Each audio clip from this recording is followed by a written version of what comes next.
Hello students, welcome to my YouTube channel Aim On Target. दोस्तों आज हम लोग करने वाले हैं मैथ का मॉडल पेपर नंबर 5। ओके, और ये आखिरी मॉडल पेपर है। साथ ही मैं आपको बता दूं मॉडल पेपर नंबर 1, 2, 3 और 4 ऑलरेडी अपलोड हो चुका है। प्लेलिस्ट में जाके आप सभी विषय का 5-5 मॉडल पेपर फ्री में कर सकते हैं। ओके, और ये सभी मॉडल पेपर MCQ फॉर्मेट में है। साथ ही मैं आपकी जानकारी के लिए बता दूं आज हमारा MCQ का सीरीज कंप्लीट होता है, जिसमें मैंने सभी विषय का 5-5 मॉडल पेपर जिसमें 50-50 MCQ मौजूद है। यानी आपको 250 MCQ छांट के, ठीक है, मतलब वो MCQ जो आपके एग्जाम में आने का संभावना ज़्यादा है वो मैंने प्रोवाइड किया है। कल से हम लोग सभी विषय का सब्जेक्टिव क्वेश्चन करेंगे। ओके, कौन सा करेंगे? सब्जेक्टिव। ओके, तो अभी तक आप हमारे चैनल से नहीं जुड़े हैं तो सब्सक्राइब करके जुड़ जाइए। ओके, और आइए आज के पहले क्वेश्चन की तरफ बढ़ते हैं। साथ ही ये चैनल की लिंक को अधिक से अधिक अपने फ्रेंड सर्कल में भेजिएगा, क्योंकि ऑलरेडी आपको पता ही है कि कैसे पढ़ाई होता है। देखिए, क्वेश्चन नंबर 1 है, निम्न में से कौन अभाज्य संख्या है? कल के मॉडल पेपर में भाज्य संख्या अभाज्य संख्या मैंने बताया था। तो अभाज्य संख्या किसे बोलते हैं? जो एक से कटे और स्वयं से कटे। स्वयं का मतलब क्या हुआ भाई?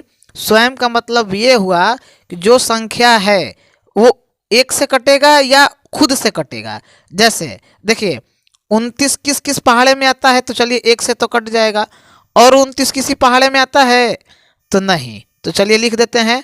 25 किसके किसके पहाड़े में आएगा भाई? तो एक के तो आएगा, 5 के आएगा और 25 के आएगा।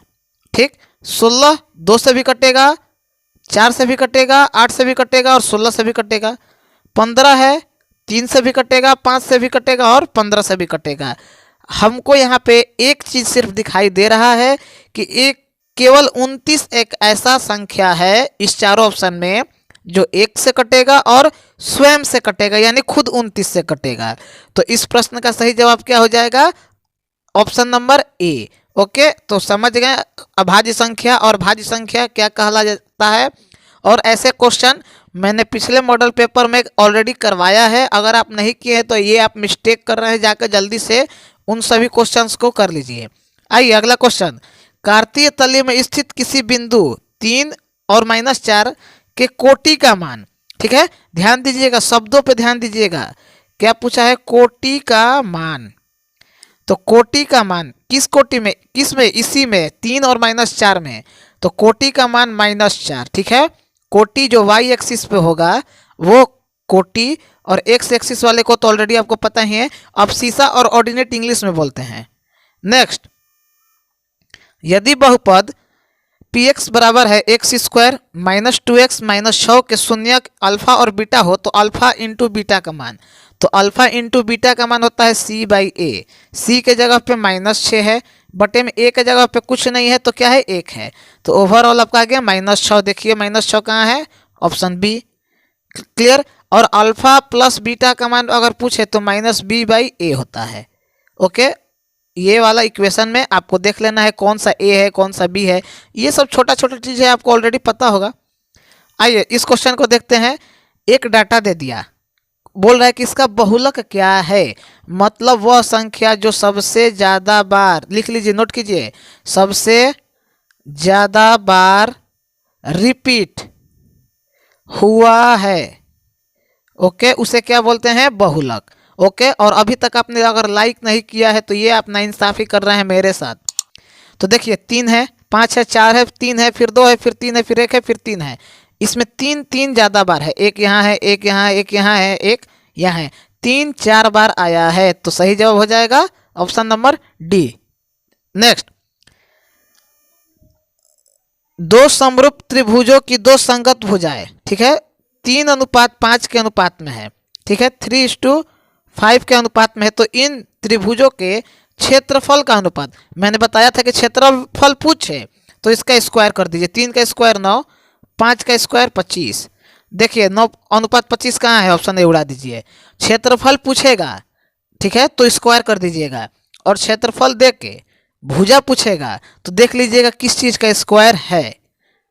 नेक्स्ट, किसी पूर्णांक m के लिए सम संख्या का रूप क्या होगा? m+2, 2m+1, 2m या 2m-1। किस चीज के लिए? तो सम संख्या के लिए। तो सम संख्या के लिए होता है 2m और विषम संख्या के लिए होता है 2m+1। पूछा क्या है? सम संख्या। तो सही जवाब हो जाएगा ऑप्शन नंबर ए। नोट करते हुए चलिएगा जितना हो सके। आइए इस क्वेश्चन को देखते हैं। यदि दो चर में दो रैखिक समीकरणों के हल अनंत हो, यानी इनफाइनाइट सॉल्यूशन हो, तो उनके आलेख कैसे होंगे? तो उनके आलेख होंगे दो समपाती रेखा। नेक्स्ट, कॉट 90 माइनस थीटा किसके बराबर होगा? Cosec theta, tan theta, sec theta या कोसेक थीटा? तो क्या हो जाएगा सही जवाब इसका? कॉट का हो जाता है टैन। ओके, सही जवाब हो जाएगा आपका ऑप्शन नंबर बी। आइए अगला क्वेश्चन को देखते हैं। बिंदु दे दिया है एक, बोल रहा है कि 4 और 3 किस पाद में होंगे, मतलब किस चतुर्थांश में होंगे। तो मैंने कल बताया था कि इसमें प्लस प्लस, इसमें माइनस प्लस, फिर माइनस माइनस और इसमें प्लस और माइनस। तो दोनों प्लस में है, तो किस में है? पहला में। काम खत्म, उड़ा दीजिए। हो गया क्लियर।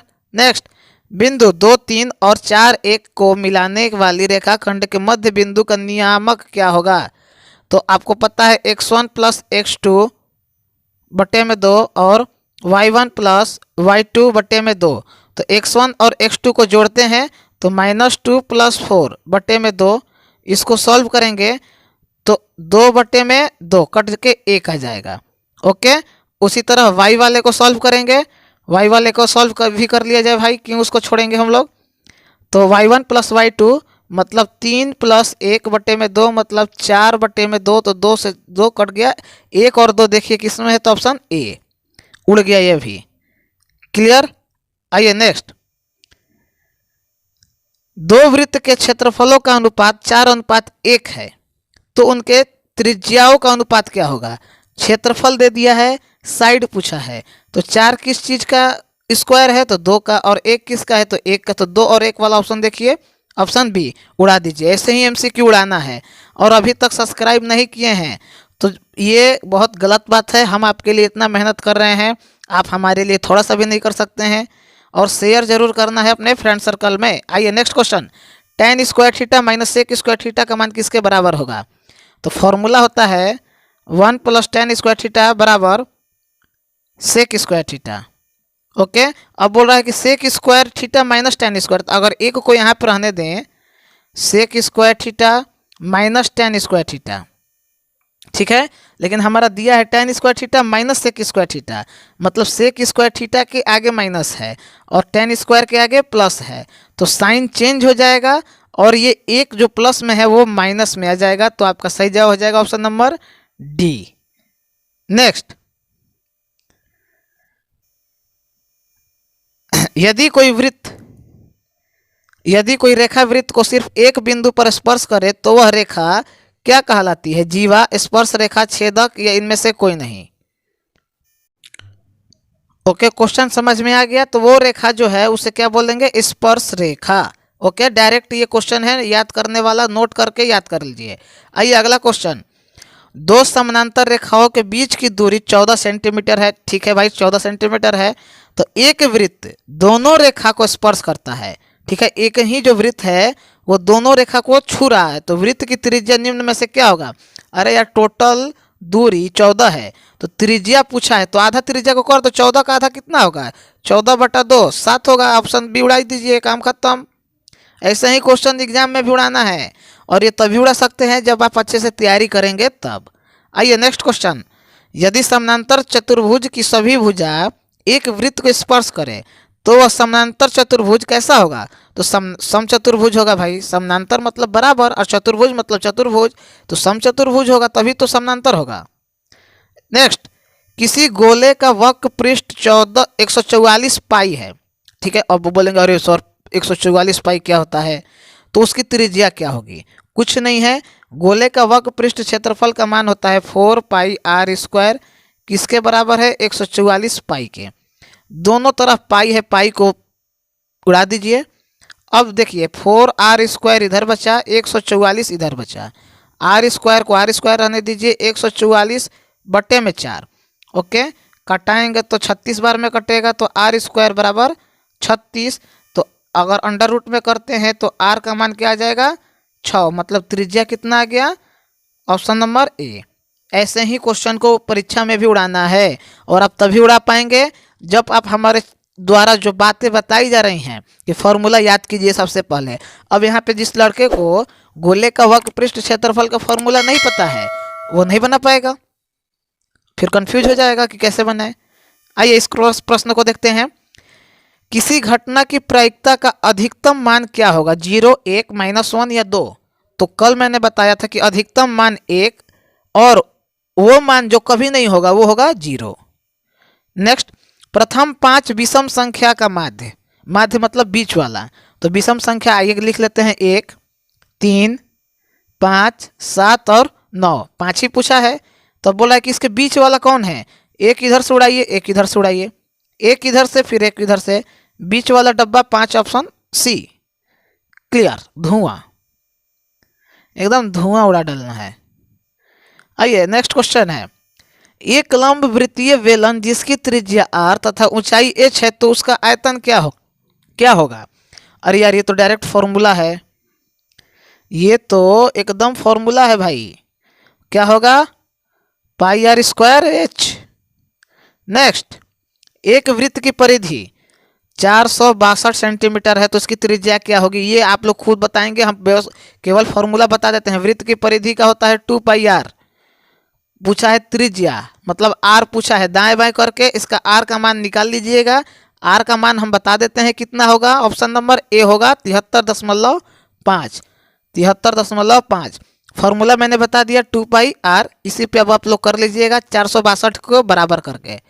आइए अगला क्वेश्चन। एक असंभव घटना की प्रायिकता क्या होगी, मतलब वही क्वेश्चन है कि वह कौन ऐसी प्रायिकता है जो कभी नहीं होगी।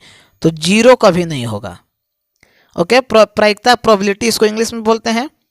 नेक्स्ट, संचयी बारंबारता वक्र कहलाता है तोरण, आयत चित्र, बारंबारता बहुभुज, इनमें से कोई नहीं। तो क्या कहलाता है, तोरण। ओके, अगला क्वेश्चन है। निम्न में कौन अपरिमेय नहीं है। तो अपरिमेय नहीं है तो क्या है, परिमेय है भाई। जब अपरिमेय नहीं है तो क्या है, परिमेय है। तो परिमेय का रूप क्या है भाई, कि उसको p/q के रूप में लिखा जा सकता है, और q 0 नहीं होना चाहिए, मतलब नीचे 0 नहीं आना चाहिए। तो इसका सही जवाब क्या हो जाएगा, ऑप्शन नंबर ए। कैसे, 64 को जब आप बाहर करेंगे तो 8, 81 को बाहर करेंगे तो 9, और ये p/q के रूप में है, इसीलिए इसका प्रश्न का सही जवाब होगा 8/9। आइए, cos थीटा किसके बराबर होगा। तो आपको पता है कि sin square theta plus cos square theta बराबर कितना होता है, 1। तो ये cos थीटा केवल पूछा है, स्क्वायर नहीं। तो अंडर रूट लगा दीजिए, 1 minus sin square theta, option number B. अरे यार ये cos स्क्वायर थीटा बराबर 1 माइनस sin स्क्वायर थीटा होगा, ठीक है। तो cos थीटा बराबर क्या होगा, under root 1 minus sin square theta. हो गया काम खत्म। आइए अगला क्वेश्चन को देखते हैं। 3.27 है, क्या है, पूर्णांक है, परिमेय संख्या है, प्राकृतिक संख्या है, या अपरिमेय संख्या है। तो 3.27 को जब इस तरह हम उड़ाएंगे तो क्या होगा, 327/100, और ये p/q के रूप में आ गया, तो क्या है, परिमेय संख्या। ऐसे भी क्वेश्चन कंफ्यूज करने के लिए देता है। आइए अगला क्वेश्चन को देखते हैं। निम्नलिखित में से किसका दशमलव प्रसार शांत है। इसका मतलब समझ जाइए पहले कि दशमलव प्रसार शांत का मतलब, जब आप किसी चीज को संख्या, जैसे मान लीजिए 20 को 4 से भागा दिए तो 4 बचे 20। जब नीचे कट के 0 आ जाए, नीचे कुछ न बचे, शेषफल कुछ न बचे, तो उसको बोलते हैं दशमलव प्रसार शांत है। तो इस चारों को पहले आपको एक एक ठोकर के चेक करना पड़ेगा, और देखना पड़ेगा कि किसके रिमाइंडर में, यानी शेषफल में 0 आ जा रहा है, यानी कट के कुछ ना बचे। तो इसका सही जवाब मैं आपको बता दे रहा हूँ, होगा 6/15। ओके, आप लोग करके खुद से देखिएगा। आइए इसको देखते हैं। 1 + cot स्क्वायर ए बट्टे में 1 + tan स्क्वायर ए। आइए इसको सॉल्व कर लेते हैं। 1 + cot स्क्वायर ए को लिखेंगे कोसेक स्क्वायर ए बटे में 1 प्लस टेन स्क्वायर को लिखेंगे सेक स्क्वायर ए, और कोसेक स्क्वायर ए बटे में सेक स्क्वायर ए होता है कॉट स्क्वायर ए। तो cot square A option number C. Trigonometry का फॉर्मूला मैं हर वीडियो में बोलता हूँ कि पहले याद कीजिए। आइए, cosec 90 minus theta sine 90 minus theta किसके बराबर होगा? तो कोसेक 90 हो जाएगा साइन 90 थीटा, ठीक है, साइन थीटा इंटू साइन 90 हो जाएगा कोसेक थीटा, तो साइन इंटू कोसेक हो जाता है 1, ऑप्शन ए। नेक्स्ट, कोसेक 45 का मान क्या होगा? अब आपको नहीं पता है तो आप क्या कीजिएगा, तो साइन 45 पता है, नहीं पता है तो नोट कर दीजिए 0, 1/2, 1/√2, √3/2, ओके, 0, 45, 60, 75 और 90। साइन 90 का मान होता है 1। अब पूछा है 45 डिग्री, तो 0, 30, 45, तो 45 पे क्या है 1/√2, तो कोसेक 45 को लिख सकते हैं हम लोग क्या, साइन 1/कोसेक, साइन थीटा को 1/कोसेक थीटा लिख सकते हैं, और कोसेक 45 का मान 1/√2 है, तो साइन थीटा क्या हो जाएगा, केवल √2। ओके, इसी तरह क्वेश्चन को किया जाता है। आइए इस क्वेश्चन को देखते हैं। tan 45 बटे में cot 45, तो tan 45 हो जाएगा cot 25, और नीचे cot 25 तो पहले से ही है, कट के हो जाएगा 1, ऑप्शन ए। ये क्वेश्चन रिपीट क्वेश्चन है। Okay, 1 plus cot square A तो हो जाएगा कोसेक स्क्वायर ए बटे में सेक स्क्वायर ए, 1 प्लस cot स्क्वायर ए को लिख सकते हैं कोसेक स्क्वायर ए, और 1 प्लस tan स्क्वायर ए को लिख सकते हैं सेक स्क्वायर ए, और ये किसका फॉर्मूला होता है, तो ये होता है कॉट स्क्वायर ए, यानी ऑप्शन नंबर सी। अगला क्वेश्चन, साइन 18 बटे में कॉस 72, तो sine 90 minus theta cos theta, तो कॉस 72 ऊपर भी है, कॉस 72 नीचे भी है, तो कट के आपका क्या हो जाएगा 1, ऑप्शन बी। नेक्स्ट, ये कल का मॉडल पेपर का रिपीट क्वेश्चन है। ओके, रिपीट क्वेश्चन है, नोट करके याद कर जरूर कर लीजिए, ये क्वेश्चन हरदम आता है। ए स्क्वायर पी स्क्वायर की x square minus Q square बराबर 0 के मूल होंगे। मूल मतलब मेन, इसका स्टैंडर्ड फॉर्म, तो सही जवाब हो जाएगा ऑप्शन नंबर डी। ओके, तो फ्रेंड्स इतना ही था आज के एमसीक्यू में। कल से हम लोग सब्जेक्टिव क्वेश्चन करेंगे subject wise. Okay, subject wise कितना होगा वो हम पे छोड़ दीजिए, बस आप लोग एमसीक्यू पे अच्छे से कमांड कीजिए और जितना हो सके प्रैक्टिस कीजिए। ओके, तो मिलते हैं नेक्स्ट वीडियो में, और अभी तक आपने सब्सक्राइब शेयर और लाइक नहीं किया है तो प्लीज़ कर दीजिएगा। हम आपके लिए इतना करते हैं तो आप लोग थोड़ा सा भी नहीं कर पाते हैं। ओके, तो मिलते हैं नेक्स्ट वीडियो में, तब तक के लिए गुड बाय, टेक केयर।